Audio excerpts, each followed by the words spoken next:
Hello valued viewers, I hope you're all doing very well. Today we're in the C-130J and we're looking at the autopilot. First, a bit of an overview. The autopilot in this aircraft is very different from the systems we've had in any of the aircraft in DCS so far. In all of the DCS aircraft we've had so far, you use the control stick to fly the aircraft. On top of that, you have the ability to add autopilot modes. The most complex we've had so far is probably the F-18 Hornet, where you can set, for instance, an altitude hold based on barometric or based on radar, or a heading hold. You can even get the Hornet autopilot to follow a sequence of waypoints. You can even get it to control your throttle and your flight controls and even land it on an aircraft carrier automatically.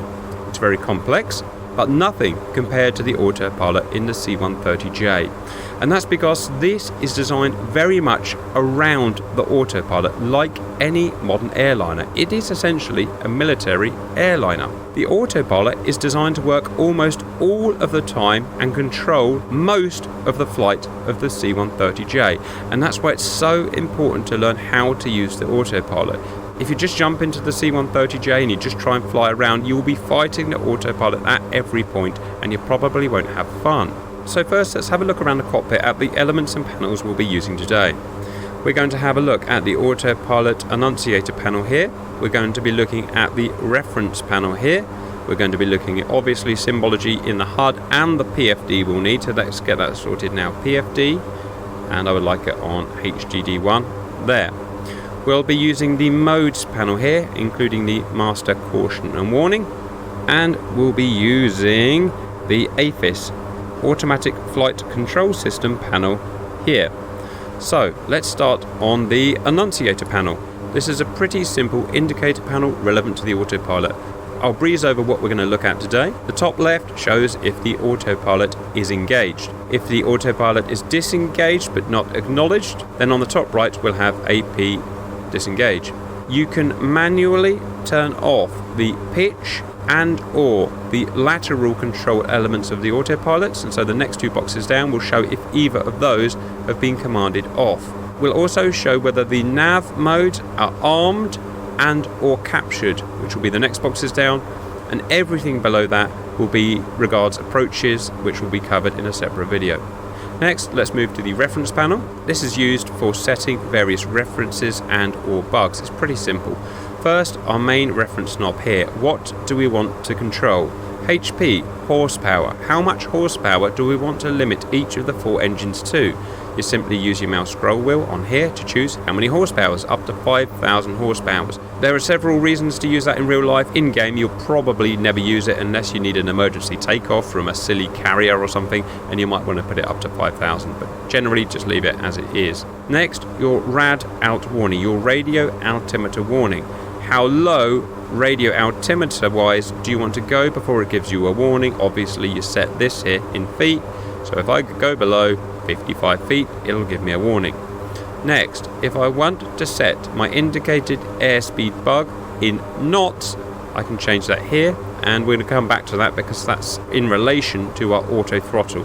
Next, our flight path angle. You can see this is our artificial horizon, so that's an angle of 0. If we change this in degrees, you can see that there. Let's say you want to descend on an approach at 3 degrees. We set that to 3 degrees and you've got your marker there. Finally, mins. This is either of two things. It could be your decision height or your minimum descent altitude. So for instance, if we wanted to set a decision height, I don't want to dwell on this, but just very, very roughly, if you're doing an ILS approach with limited visibility, at a pre-selected altitude, you will reach your decision height. Once you reach that decision height, you have to make a decision whether to land or not based on whether you can actually see the runway or not. We'll cover that more in the approach video. For the time being, I'll put that back to IAS as that's the one we're going to use mostly. Next is to set our altitude select bug. Most of what we see in the HUD today will also be repeated in the PFD here. So if I were to turn this knob, you can see numbers changing up here. That is our current barometric altitude. What we're changing is here, our desired barometric altitude, and it's repeated there, is what we want the aircraft to fly at. If you want to zero it to our current actual altitude, press it in, and we'll come back to that. Speaking of barometric altitudes, all aircraft altimeters are based on air pressure, and you have to have the ability to change that air pressure, and you turn this knob and you can change it.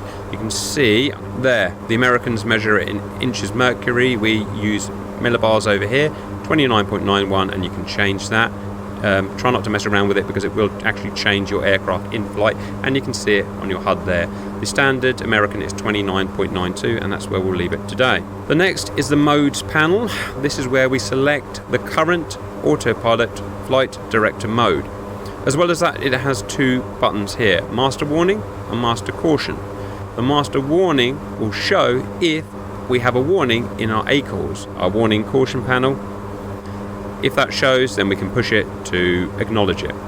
Same here with caution. If a caution shows in our ACORS down here, then that will show and we can push it to silence it. Here are our 9 different autopilot director modes. We're going to go and use all of them today. In fact, we're going to use not that one and not that one because they're for different videos, but most of them we're going to use, and we're going to come back to those commands in a minute. Finally, in terms of what we actually want to look at today, we have our AFCS panel. We can change our heading bug manually here, and this is a great point actually to jump into our controls. So we're going to interrupt ourselves here because this is the point where we need to start thinking about our controls. C-130J and go to autopilot. All of our controls will be here for today. The heading knob that we were looking at, I've set that, and you can set it on your joystick, you can set it on your keyboard, set it wherever you need to. But that heading knob can be very difficult to get to when flying, so I bound it to 2 buttons on my keyboard. If I start at the top now, another really useful one that you will need is AFCS lat knob left. It's written a bit strange, it actually means turn knob left and turn knob right, and we're about to come to that. Similar, we have the AFCS pitch knob up and pitch knob down, and we'll come to that in a minute. Both of those knobs have the ability to centralize themselves, and it's very important that you do centralize them after use properly, and you will need that button there. Next, if we want to, as the pilot or the co-pilot, engage the autopilot on our side or disengage it, we can engage, disengage there as a pilot, engage, disengage there as a co-pilot, and I'm probably only ever going to fly as a pilot, so I've just put it on pilot. Next, if we want to turn off our auto throttle, we can either do it by pressing a button, or we have a quick action on our yoke here. Other quick actions, pitch sync is also on our yoke. What that does, and we will use all these commands today, is to temporarily disable the pitch axis of the autopilot to allow us to aim the aircraft up or down in terms of pitch. Finally, yoke autopilot disconnect, another quick action button. If we literally want to turn off our autopilot function quickly on the yoke, then you can press it there. Pressing it once actually does it, at which point you'll get a warning. The lady will say autopilot, autopilot, autopilot. To stop her talking, you press it again. That acknowledges to the system that you understand that you've just turned the autopilot off. Like I said, this whole plane is designed to be used with autopilot on almost all of the time. One more thing, a really useful one, if I can see it, hush. Annoyingly, it's not there for some reason, so I'm just going to search for it. If the lady is going on and on at you about autopilot, and for some reason you can't or don't want to shut it up, the other way, you can press hush, which will stop her talking to you. And that's it. Let's continue on the AFCS panel. So this will allow us to manually change the heading bug, and we'll obviously go through and do this properly in a minute. There are different ways of choosing a CDI, a course deviation indicator. One way is manually, and you can change it manually here by turning the knob or setting the CDI to our current course by pressing it. And I'm going to have to interrupt myself again here. I'm going to have to show an extremely professionally drawn visual aid just to show you the difference between a heading and a course, because it's just so important if you're not used to this aviation. That's my aeroplane, and that's where I'm pointing at the moment. That's the runway I want to land on at some point. My heading to that bit of the runway there is that there. That would be the heading I would need to get to the runway. A course is very different. It can have another aspect in that it can be on, for instance, a radial of a runway, or a course or track between 2 waypoints. In this case, the course to land on that runway is that red line there. So for instance, we could set a heading, following my mouse here, to intercept that course, and then we can follow the course towards the runway. That's just explaining the difference between course, track, and a heading. Okay, and we'll do this all properly in a minute. Next, remember I was talking about a turn knob and a pitch knob. So the autopilot can be manually overridden to a certain extent with these two knobs here. You won't be able to press them manually down here. You'll need to bind them, and I've shown you the binds. If I wanted to manually adjust my roll left or right up to 35 degrees, I can pull this knob left or right. And if I wanted to manually adjust my pitch up and down, plus or minus 10 degrees, I could use this there. So it's important to say that if I do a hot start, an air start like this, I've literally just spawned in, a bunch of your director modes will be turned on as standard, and that's fine. As I said, you never really turn the autopilot off on this. But let's show what happens now if I turn the turn wheel left. But you can already see that nav has gone because there is lots of mutual exclusivity. Lots of modes you can't have on at the same time. And you can see I put myself to whatever that is, 20 degrees, and it will hold that. If I want to centralize it, then we press the centralize button, and it's going to do that. Now watch what happens when we put the pitch override thing that we just saw down there, the switch down there. Let's go up to whatever that is. I want 2.5 degrees there. Well, altitude is now turned off because of mutual exclusivity. And now if we want to centralize it there, I want to turn altitude, hold on, I'll come back to this, don't worry, and select altitude off. Finally, down here, remember when I was looking at the Annunciator panel, I said you can turn elements of the autopilot off. You would only ever want to do that, I believe, in an emergency. Aircraft damage, autopilot failure, whatever. I can turn the pitch element of it off by pressing that, and I can turn the lateral element of it there. I've spoken to real airline pilots, and I've never found anyone that's ever pressed one of those buttons. And I should say this is very similar to a common modern airliner setup. Next, the autopilot can be on or off, and this is the master switch for it. I showed you in the bindings, and it can only be controlled by pilot or co-pilot. Currently, the pilot's controlling it. Now, the co-pilot's controlling it, or no one's controlling it, or it's turned off, I should say, and she'll tell you. Autopilot. And Autopilot. I'm controlling it again, and it's on. I know it's on because it says AP up here, so I know autopilot is on, and it's on side as it's described, so the arrow is pointing left. If it was the co-pilot, it will be right, and that shows the AFCS panel. Right, so next, viewers, we need to understand the flight director modes, as they're quite complex and they interact with each other in many ways. I'm going to put it on full pause here so we don't fly across the entire of the Persian Gulf. So first, rather than looking at the individual modes, we just need to describe how the autopilot actually functions and the way that we can work with it. There are two elements of control of the autopilot. That is, we can have lateral modes and we can have vertical modes. And it's important to say you can only ever have one lateral mode on at once, and you can only ever have one vertical mode on at once. That's not to say you can't arm certain other modes for future use, which you can and will do that, but you can only ever have one active. And that's obvious why, right? You can't have two different modes fighting for vertical control, it wouldn't work. So lateral modes, navigation mode. The aircraft will follow a CDI, that's a course deviation indicator, relevant to however we've got that set up in the aircraft, and we'll show different ways of setting that up. Heading select. The aircraft turns to match a magnetic heading bug. You can have roll. Remember, we were just looking at that manual roll knob. That's another way we can control it. And finally, the caps. That is a type of station keeping in relation to other aircraft. That's for another video. There are 5 distinct vertical control modes that we can use. Indicated airspeed mode. We set a certain airspeed based on our throttle movement. The aircraft will try and keep that airspeed by adjusting its pitch, and we'll show that. Next would be vertical speed, where we can manually set the vertical speed at, say, 1,000 feet per minute up or down, and we can ask it to keep that ascent or descent rate. Next is pitch. We can ask the aircraft to dive or ascend at a certain pitch, and it will keep that pitch. Altitude, obviously we can ask it to keep a certain barometric altitude. And altitude select, where we can ask it to ascend or descend to an altitude, at which point it will change over to altitude hold and hold that altitude.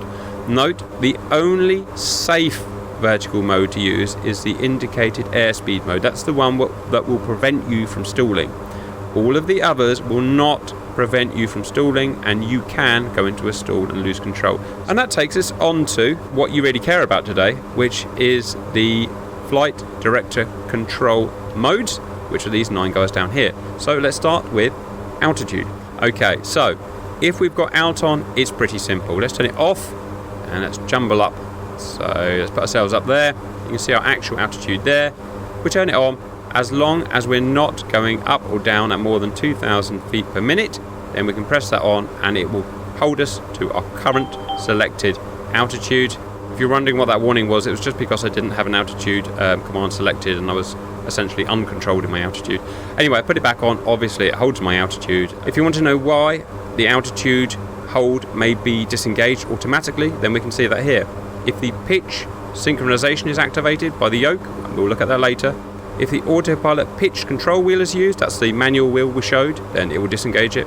If a glide slope is captured, that is for an approach. If we engage IAS mode, then it will also disengage it, or VS mode, that will disengage it. And that brings me back to another important point. You know those two switches where we could turn on and off the autopilot for the pilot and the co-pilot? We should have a quick look at that, because the autopilot can only be turned on and off in certain circumstances. So for the autopilot to be turned on, engaged, we must have the following. The autopilot disconnect switch on the yoke is not pressed. That's one of the bindings that we saw earlier. Second, the go around switch is not pressed. That's something for approaches. We're not even going to look at that today. The elevator trim switch on either yoke is not actuated. Obviously, when you're flying the plane, you must not be pressing the trim buttons, basically, because obviously it controls those trim buttons. Also, the autopilot turn ring is in the center detent, so that's the manual turn left, turn right. That must be in the center detent, which is why I said it's important you centralize it after use. The elevated trim tab switch is set to normal, really important one, especially if you're going to do your own cold start. You must have this guy there in normal. Without that, you get no autopilot. So just, autopilot's not working, check that. Finally, the lateral and pitch disable switches that we looked at on the AFCS panel are not turned off, obviously. Also, any of the following conditions can trigger an autopilot disengagement. The go-around switch, we talked about that, we're not using that today. If the elevated trim tab is not set to normal, obviously.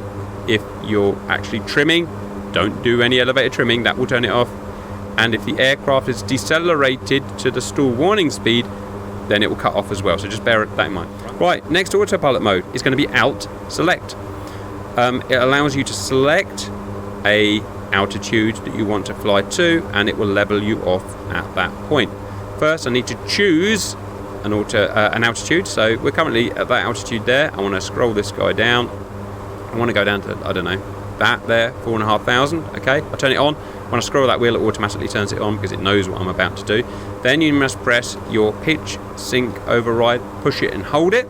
That will turn off temporarily the up and down aspect of the autopilot. Obviously push your yoke. I'm finally getting to touch the frigging control yoke down to whatever you want to do. Let's say 5 degrees there. Let go. It's going to take me all the way down to the autopilot auto hold. God damn it. Altitude hold is turned off, obviously. It's going to run me down. And either it's going to smash me into the ground, or preferably it will level me out at, wait for it, 4,500. And there we go. It's turned altitude hold back on. I can remove the alt select and because I don't need to use it anymore. Sorry, I'm stumbling over my words. One interesting fact is that it never gets it quite right. It's always just a few tens of feet off, I found, but it's near enough. Next, let's move on to heading. Now remember, we can have one pitch and one lateral mode on at once. So I can have altitude hold on and heading hold, okay? So the first thing I need to do is, well, if I press heading, I need to tell it where do I want to head. The heading bug is shown on the PFD here. You can see that is our compass rose. We're currently going in that direction there, and that is our heading bug there.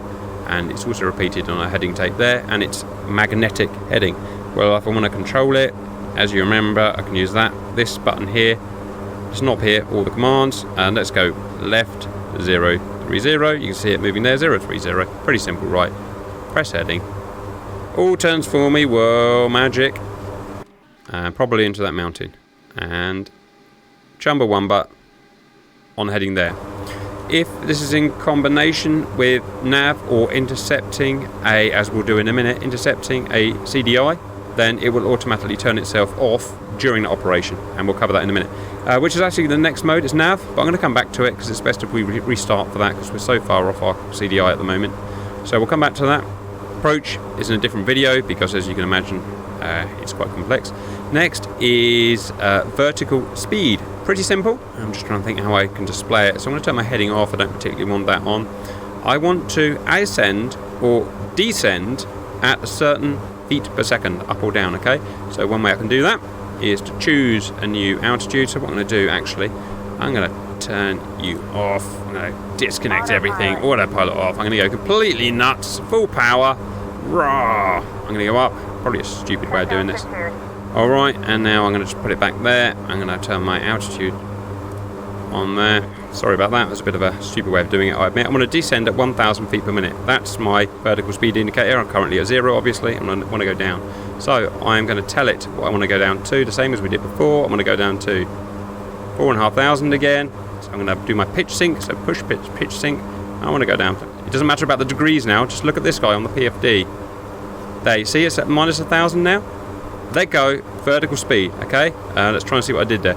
So I overrid the pitch control of the autopilot with the pitch sync button. I moved my nose down until I was reaching that, well, 800 feet per second, whatever that is there.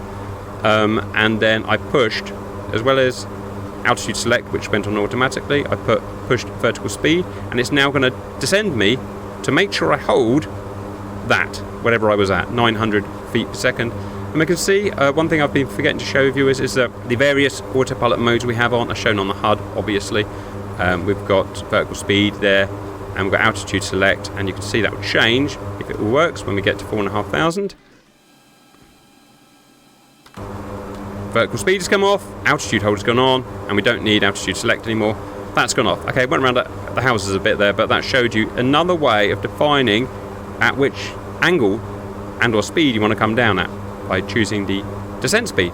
Next is IAS. This one's kind of funky, right? So you can either, the autopilot, as I said, is on pretty much all the time. At the moment, AT is on, by the way, auto throttle, and that means that it has full control of my throttle here. It's not my hand moving that, it's the auto throttle that's moving that. Now, if I wanted my speed to be controlled a different way, I could use IAS instead. What that means is it will force me to take manual control of the throttle. I know, crazy, right? An airliner taking manual control of something, and it will adjust my pitch up and down to keep the same speed based on the manual control of the throttle. So for that to work, I need to turn auto throttle off. You can't have both on at the same time, obviously they are mutually exclusive. So auto throttle off, she'll give me a warning. Oh my god, you're taking control of something. That's what today's all about. It's about the fact that the system does everything for me. Okay, IAS.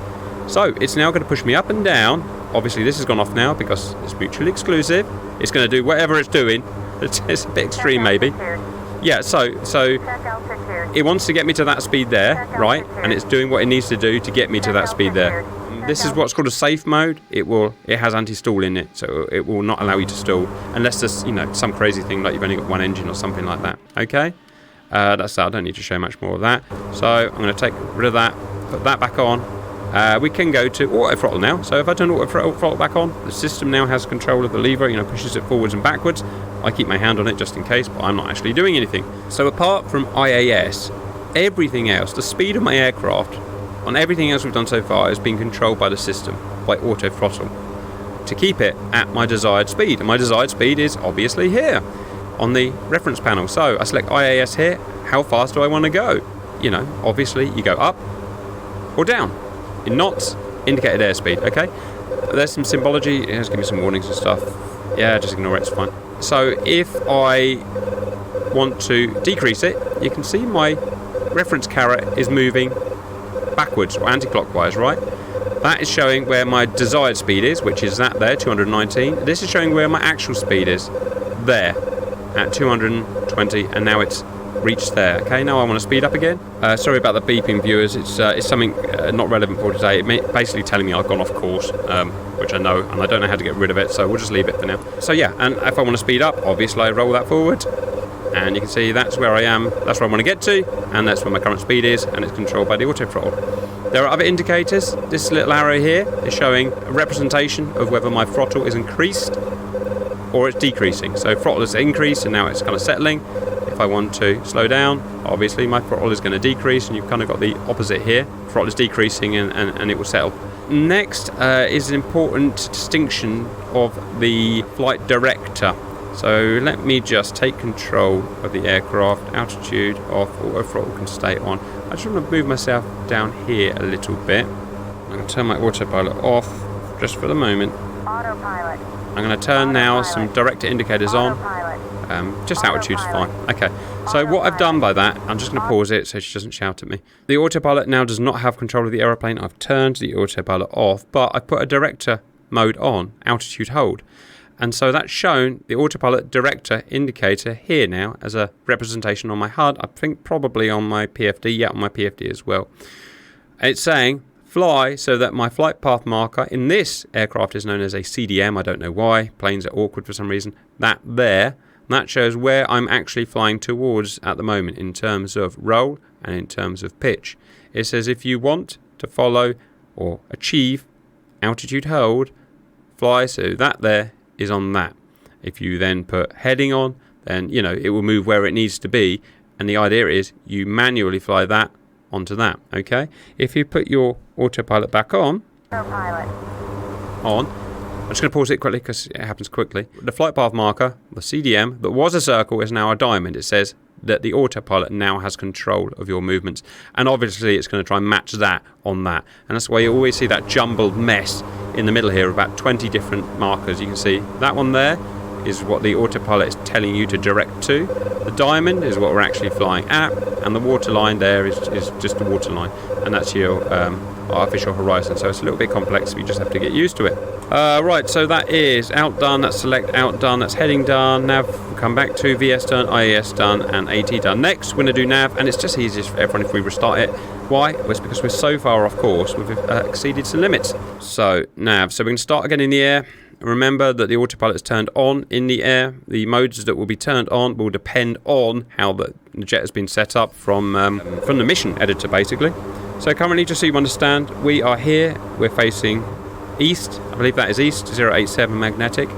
That white line is our track or a course line to our next, in this case, it's our next navigation point. I put a waypoint, an INS waypoint, which is over to the east there. And we can use our nav here. In fact, because we have that already set up, our nav is already turned on. That means it's actually going to steer our jet to follow and stay on that course or that track all the way to our steer point. And once we get to our steer point / waypoint, and if there was another one, it would then turn us on to the next track and follow our whole chain of waypoints and even land us if we want. But we want to understand that a bit better, so we're going to scramble everything up, okay? So what we're going to do is we're going to turn nav off for a start. I don't want that. I don't really want that on. I don't really want any autopilot on, actually. Go away. Go you away. Hush her up. I'm going to deliberately turn way off course and upset the whole system. La la la la la la la la. There, way off course. All right. Now I'm just going to stabilise myself. I'm going to get autopilot back on. I'm going to get altitude hold on. That's pretty much all I want. So what I want to do now is get the system, nav, I'll use the nav command to get back on to and fly along my series of waypoints. In fact, I want to make it a little bit harder for myself. I'm just going to go this direction for a bit. You can see I'm deviating now from that course line. Horribly. I'm a terrible, terrible, horrible pilot. Done. Right, so I'm going to get back. I need to give it a little bit of help to do that. I need to give it a rough intercept heading, okay? So what that means is I'm going to change my... God, it's telling me I've got too far off. It's okay, it's fine. I'm aware of that. I've done it on purpose. So what I'm going to do now is give it a way to get back. So I'm going to turn that heading manually. If that's east, I want to turn it to about 120. So something like that there, okay, to give an intercept. So 120, you can see it there. It's selected. And turn heading on, and we can leave heading on, it will turn itself off. Whoa, turning me in. Okay, I want to turn myself on. One thing to think about is it's a big heavy plane. The autopilot doesn't like doing big moves, so we have to think a few steps ahead. So before we turn too far towards this line here, I want to give it its next command, which is to tell it to get back on the track. We need to tell it which track to get on. We need to enable a track. So we're going to go here. I'm going to make sure I'm in my menu, which I am. I'm going to press my nav select. I'm going to just pause it here because too much is happening, sorry, at once. It's going to ask what do I want to navigate to in terms of my CDI, my course deviation indicator, because there's different things I can navigate to. I could navigate to my VOR radio 1 source, VOR 2, my TACAN radio 1 or 2 source. I don't know what IPRA is yet because I haven't learned that. But I don't want any of that. I want to go to our iNav. That's our inertial nav. That's our waypoint system. I want to get back to our waypoint system, waypoint 1 and waypoint 2. So you can see it's already boxed. I don't have to select it again. And if we looked in our PFD, and I've just realized our PFD isn't here, so let's go and quickly put that back up. Main menu, PFD, that one there, down here. You can see that we have iNav there, and that's the course to achieve. Okay, so all I've done there is go to our nav select, and I've made sure we've chosen the right nav source, which is going to be our iNav, and you know we've already got the waypoint set. That's pretty much it. We're intercepting, as you can see, the course, so I just press nav on now. It's going to couple, it's going to arm. So what we can see here is we've got altitude hold on as a vertical control. Our heading is currently in control still of our lateral, but in the background the navigation has been accepted and is armed. Obviously when we reach the course line, it will swap over, the heading will go disappear, and the navigation will then, the nav mode will then take over. We get some confirmation down here that the nav is armed, and I just want to look at the course deviation indicator. So that's the course, that we want to get on the track, but we've deviated way over to the left because we're silly billies. And we can also see in our PFD how far off that course we are. Here is our course deviation indicator. You can see that we need to move far to the right to get onto that course, and when we're on that course we want to be heading that direction, east basically. That's telling us how to get back to that line and get on the direction of that line. Obviously it's all going to be done automatically for us, and of course like everything we get a repeater in HUD. We want to move right along that course to get to the course, and then when we're on the course we want to be heading that direction. I hope that all makes sense. It's all standard aviation tech, and I can speed up. It's now manually doing it. I ain't doing that. And you can see, look, nav is captured. So the heading mode is gone, nav mode is now on, and the navigation is captured, which means that it's within parameters to do what it wants. And that's it. It will now follow our steer point chain, our waypoint chain, until the end. Which brings us to the end of our autopilot tutorial. We've gone over all of the panels and all of the functions, except the more in-depth stuff of CAPS, which we'll cover later, and approach and its submodes, which we'll cover later. Guys who have been watching, anything for you guys to add? No, I think that was pretty good. Normally it would take like a day of formal training to do all that stuff you've covered. The most important thing, I think, is to make sure that whatever you want to have selected is reflected in your PFD or your HUD. Roger. So as a double check to make sure that you've got the right thing selected, autopilot mode, navigation reference, whatever, make sure it's in your HUD, make sure it's in your PFD. Understood. Viewers, I hope that was useful, and bye-bye.